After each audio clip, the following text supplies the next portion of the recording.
nakapag-start na rin po ako para sa aking Chinese postpartum confinement. Parang naka-confine ako ng 1 buwan sa loob lang ng bahay namin. Bawal maligo, bawal din po magbasa ng malalamig, bawal din po akong mag-aircon. Kailangan laging naka-medyas, bawal din maging emotional. So, iiwasan ng umiyak, bawal ma-stress, bawal lumabas ng bahay, bawal magtrabaho, bawal din magpuyat.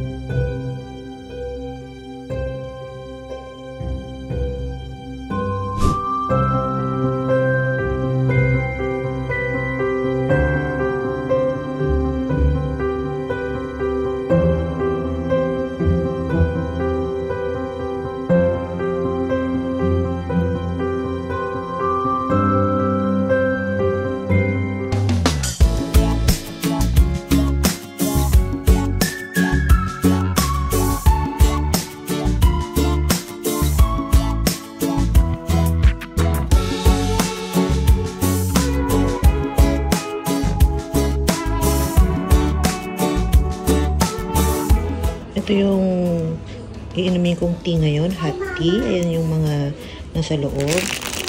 So, ayan siya, guys.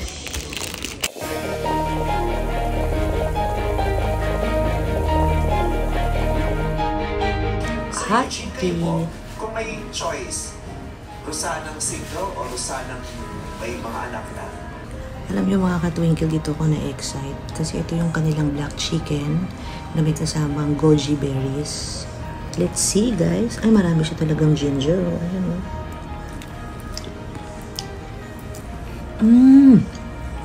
Hindi naman pala weird yung lasa niya.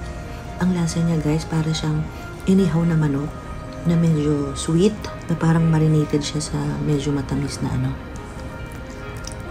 Ang sarap pala ng goji berries na to. Ayan, guys, oh. Ayan siya, mga ka-twinkle. Pakita ko sa inyo yan. Habang tulog pa si Baby Sylvia, makakakain ako.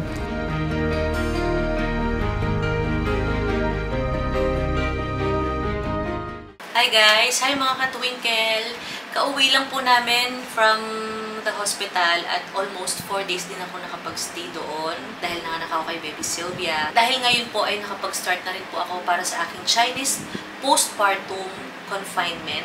Bali, ang mangyayari po dito, kaya siya tinawag na confinement dahil parang naka-confine ako ng 1 buwan sa loob lang ng bahay namin. Chinese postpartum confinement. Baka yung iba po sa inyo nagtataka dahil hindi naman po ako Chinese at bakit ko ito gagawin. Base po sa mga na-research ko talaga at in-advise din po ng ibang mga doctors ko na maganda talaga siyang gawin, lalong-lalo na po sa mga mommies. Katulad ko, nakakapanganak pa lang. At dahil nagkaroon din po ako ng gestational diabetes nung nagbubuntis ako kay Baby Sylvia at gusto kong maging maayos po lahat, lalong-lalo na po sa panggaling ko para kahit pa paano po ay makabalik po ako ulit sa trabaho. So, yun po yung mga dapat kong gawin at marami din po kasing bawal talaga. Unang-una, bawal maligo sa loob ng 1 buwan. Tagal! Tagal! 1 buwan po akong bawal maligo. Bawal din po magbasa ng malalamig sa palad at saka sa talampakan. Yun po yung pinaka-bawal din. So, bawal din po akong mag-aircon sa loob ng kwarto. So, siguro kung may mag-aircon man, sila Silvio na lang at saka si Nonrev. Kami ni Silvia siguro baka mag-electric fan na lang kami. Kasi bawal po talagang malamigan. So, kailangan laging naka-medyas. Bawal din maging emotional. So, iiwasan ng umiyak. Bawal ma-stress. At marami din po talagang bawal kainin. So, medyo magsasuffer lang talaga tayo at sacrifice natin yung mga pagkain na paborito natin. Kasi yung mga pagkain po na kakainin ko everyday ay i-deliver po dito sa amin dahil galing po ito sa Gelay. Yung Gelay po ay talagang gumagawa po sila ng mga food para po sa postpartum confinement. So, sa mga mommies, nakakapanganak lang, kung gusto nyo na mas mapadali po yung recovery ninyo at mas maganda yung recovery nyo, itong mga pagkain na to from Gelay ay talagang makakatulong. At nag-start na rin ako sa hospital pa lang, na-try ko yung food nila. Hindi naman din malayo sa mga niluluto dito sa bahay. Pero may kakaibang lasa talaga na parang Chinese nga.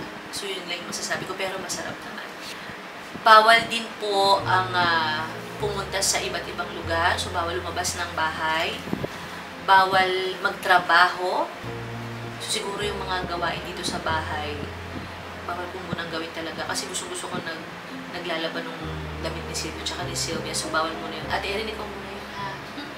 Pati yung mga damit ng kapitbahay ko naman. Joke lang. Bawal din magpuyat. So yun po yung mga bawal natin gawin mga katwinkle. Medyo marami, pero para naman din sa maayos na recovery ko, gagawin natin lahat yon.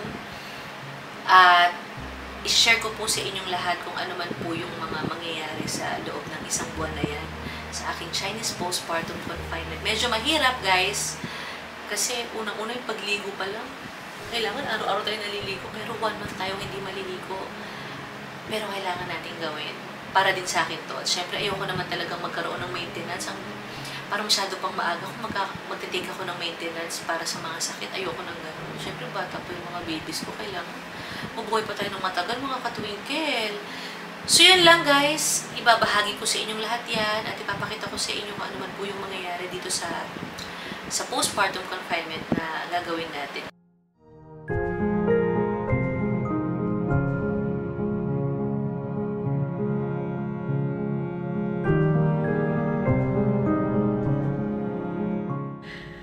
Nahihirapan ako ngayon mga katwinkle sa pag-breastfeed kay Sylvia. Parang ganito rin yung kay Sylvia noon kasi talagang konti lang yung aking milk. So nagmimix ako ng formula at saka yung breast milk ko para sa everyday na kailangan ni baby Sylvia. Okay. Ito na ang ating delivery for today dahil nakauwi na tayo ng bahay. Ito pa yung food ko ngayon. From Jelay. I'm so excited. Ay, may soup na naman ako. Kita-kita agad. May soup. 4 na piraso. Para maraming milk si Sylvia. Bone broth. Love it. Yan na, meron tayong braised squash with minced pork. Ay, magkagulay-gulay din tayo, mga katwinkle. Stir-fried liver. Oh my God. Parang kakaiba yung mga food natin ngayon na. Tapos, meron din, itong may chicken at ito. Native chicken, lactation herb soup. Yan, may kasama siyang sabaw talaga, guys. Kasi kailangan ko talagang makapag-produce ng milk for baby Sylvia. And last, ito yung black chicken herbal soup. Bili mo ako lechon, te. Lechon. Joke lang.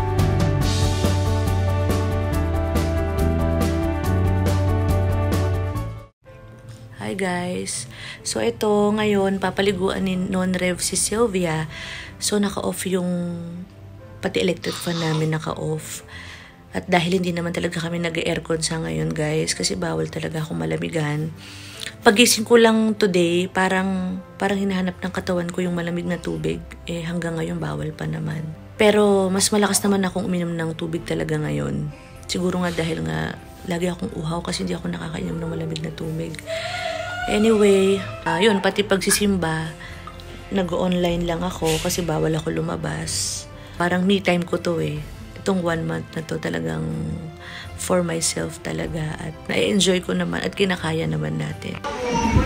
Dinner time guys. So, ito ulit yung food ko ngayon.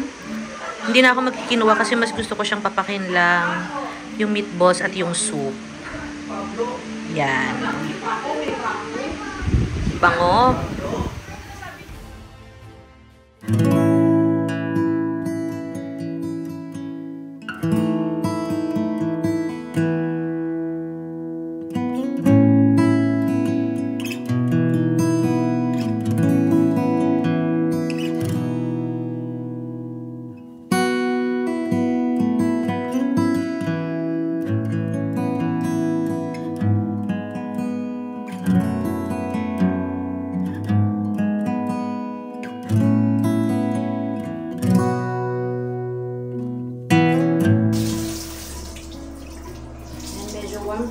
Ilang araw na lang, matatapos na ang confinement ko.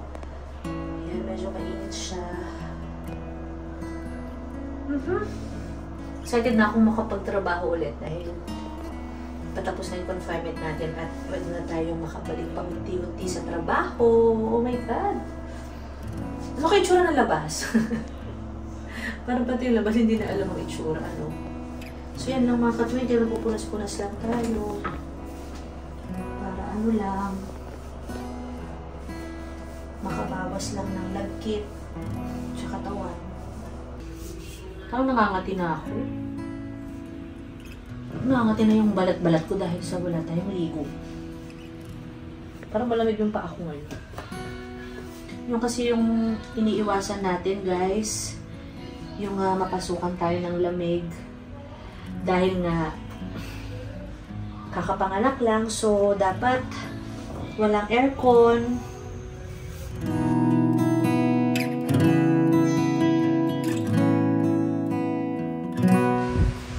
Hi guys, medyo naboboard lang ako sa ngayon.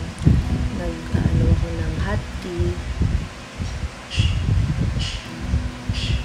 So pag wala akong ginagawa dito, makanta-kanta lang ako.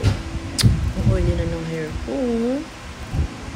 Dry shampoo lang tayo guys. Gusto mag-videoke. Parang gusto mag-videoke sa music room.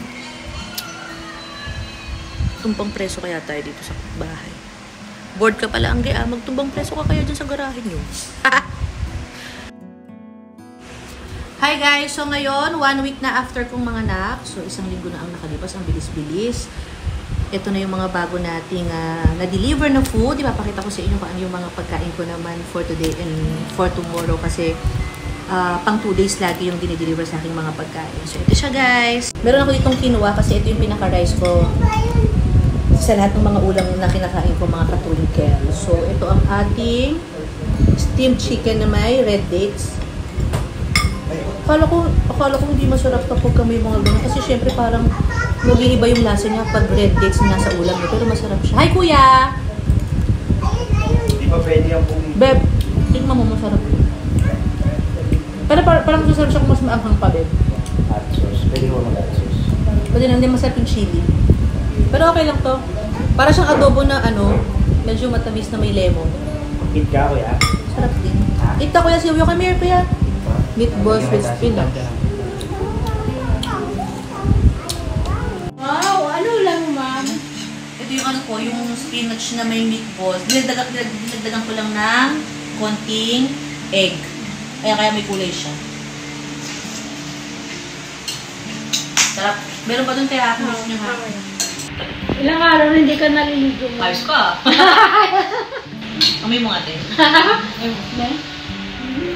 Bango pa rin. Ako nito. Sabi niya, bango pa rin. Padami yung gatas.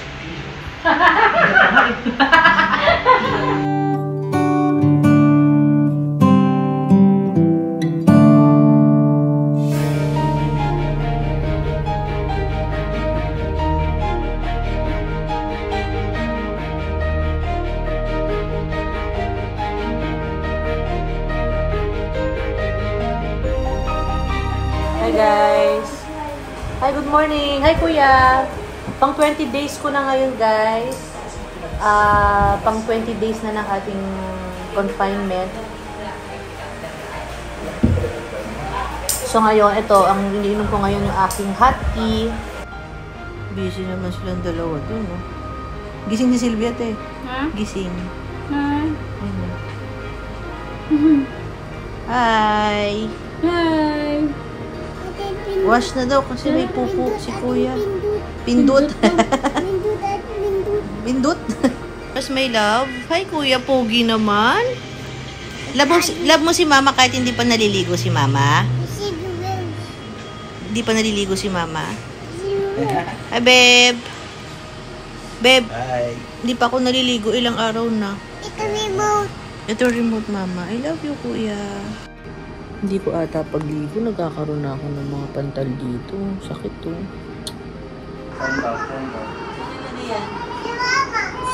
Sa? Ano talaga yan? Sa trash can? Sino mo yun? Sa trash can yan? Ay, ang galing naman!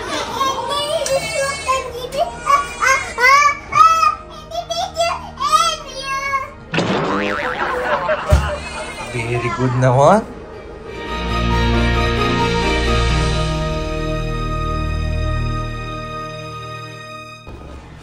So guys, ito maliligo ako ngayon.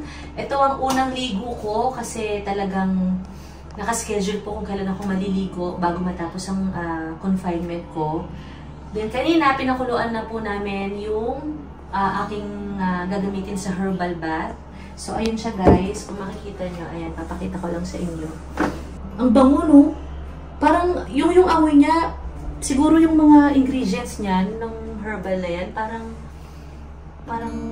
naamoy ko sa mga spa, yung kapag nagpapamassage ka, parang amoy ointment, ganun, ang bango-bango niya. So, yun po yung gagamitin kong panligo sa katawan ko ngayon. Wala akong gagamitin ibang sabon, kundi yun lang po. Then, hindi ko na po siya kailangan banlawan. So, yun yung pinaka-excited akong gamitin din kasi ang tagal kong inantay na makaligo, di ba? So, yun lang. Finally, guys, binibilang ko kasi, nagka-countdown ako sa sarili ko kung ilang araw na lang yung confinement natin. Then after nun, may konting pahinga pa din. Then makakabalik na ako sa trabaho kasi nakakatanggap na po ulit ako ng schedule ngayon para sa work ko. So dahan-dahan lang. Siyempre ayoko naman na right after ng confinement ko magbalik trabaho ako agad kasi baka mabigla naman din ako. Ang laki-laki talaga ng difference, lalo po sa recovery ko kay Baby Silvio nung pinanganak ko siya, compared sa recovery ko kay Baby Sylvia ngayon. Kasi talagang iba yung pakiramdam. Parang ang bilis-bilis kong nakakabawi ng lakas. Ewan ko ba, siguro dahil din sa confinement na to, nakatulong po talaga siya sa akin para mas makapagpahinga ng tama, makapagpahinga ng maayos. At the same time, yung mga pagkain na binibigay ko sa sarili ko, alam kong tama at alam kong yun yung kailangan ko para mas gumaling agad. Sa mag-iisang buwan na to, talagang kahit pinagbabawalan ako ng doktor, well, pinapaalam ko naman, kinukulit ko yung doktor ko na baka pwede pa rin akong pumunta kahit dito sa bahay. So, minsan kahit bawal, pinipilit ko yung doktor ko, Dok, isang stanza lang naman. Kumakanta-kanta ako dito sa bahay kasi namimiss ko siya talagang gawin, namimiss ko mag-perform. Napaka-importante din talaga ng support galing sa family. So, yun yung isa sa pinagpapasalamat ko din na meron akong pamilya na talagang sumusuporta sa akin, si Monrev. Yan, tsaka yung mga pinsan ko dito, sila Vince, tsaka si Renzo, si Ate Erin of course. At syempre yung dalawang bulilit na nagpapasaya sa amin dito sa bahay. So, dahil sa kanila, mas lumalakas ako agad. Yun lang po yung talagang mag-share ko sa inyo. At sa mga mommies din na gustong itry ito, sana huwag kayong magdalawang isip na gawin ang postpartum confinement. Kasi, base po sa na-experience ko talaga, hindi ako nagsisi. Hindi ako nagsisi na ginawa ko siya at sinubukan ko siya. Kasi alam ko yung tulong na nagawa sa sarili ko ng confinement na ginawa ko. So yun lang mga ka-twinkle. Thank you din sa inyo guys kasi talagang pinanood nyo itong vlog na to after ko mga anak kasi ito na talaga yung vlog na ginawa ko at shinare ko sa inyo. So yun lang mga ka-twinkle. See you soon!